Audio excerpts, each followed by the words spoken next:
What's up YouTube? Welcome back to another episode of the House Show. So in today's video, I'll be sharing with you what I've learned regarding the monthly installment thing. I believe most of the time if we were to purchase a house, we don't have this much of cash to actually cash buy the house. Hence, we have to take loans from the banks, right? Yep, in this episode, I'll be sharing with you what I've learned about the monthly installment. I will insert a link in the description box below.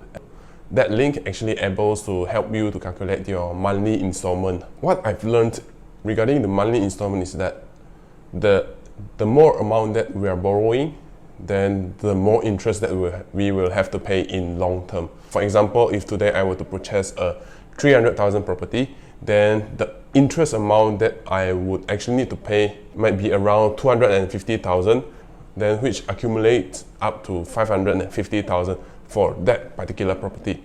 I also found out that the loan period, which is also known as the loan tenure, in layman terms, it's how long you were to serve the loan lah. If the period is longer, then the amount of interest that you will have to pay, it's actually much more compared if you were to reduce down the loan period lah.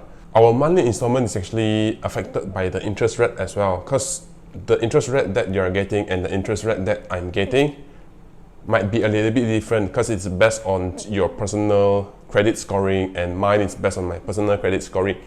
Meaning to say, if you were to purchase this 300,000 property, you might be serving 200,000 of interest, while for me, I'll have to serve for 250,000 of interest, assuming that the loan period for both of us is the same lah. The slight changes in interest rate actually makes a huge difference across 35 years, which is the maximum loan period lah. I also found out that in order to save up all these interest that you will have to pay from the banks, we can actually use our EPF account money to actually lower down our principal. So meaning to say that we are borrowing from the banks lesser. So the interest charge is based on the amount that we are borrowing from the banks.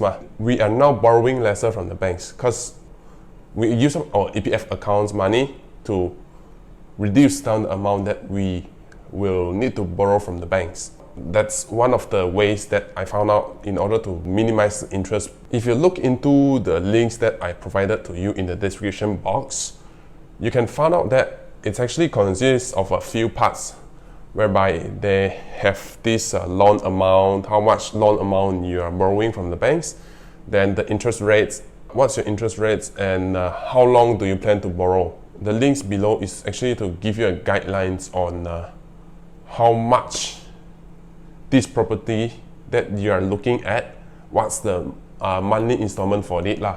So you can use it as a guideline in order to calculate your cash flow. A very good thing I like about the link is that they actually separated the principal amount, which is the amount that you are borrowing from the banks, and the interest amount that you are paying for the loan period. You actually can have a look on how much interest you are paying across that loan period that you are borrowing from the banks lah.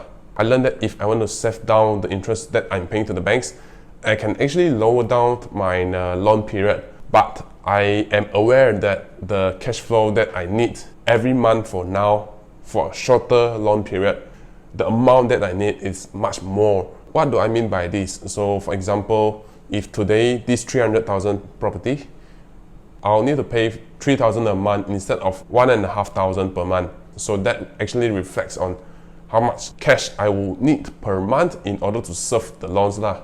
In order to conclude today's video, I found out that actually, if you were to calculate the monthly installment using 5% of the selling price, that actually provides you a guideline, a rough idea of how much monthly installment that you should pay lah. So like the 300,000 property, so 5% of it, it's 1,500. That actually reflects quite accurate in a way, but it's not actually the exact amount lah. Assuming that you are serving the loans for 35 years lah, then the 5% magic would work this way. Another thing that we have discussed in this video is that we can actually lower down our interest payment to the banks if we borrow lesser money from them lah, in layman terms lah. Yeah, I guess that's all for this episode. So if you actually think that this episode actually helps you, or you have learned something away from this, then feel free to share it to your friends, and yeah, that will actually mean a lot to me lah. So thank you for watching till the very end. This is James out here. If you have any questions regarding real estate, feel free to reach me at any of the links below, and I'll see you again in the next episode. See you there.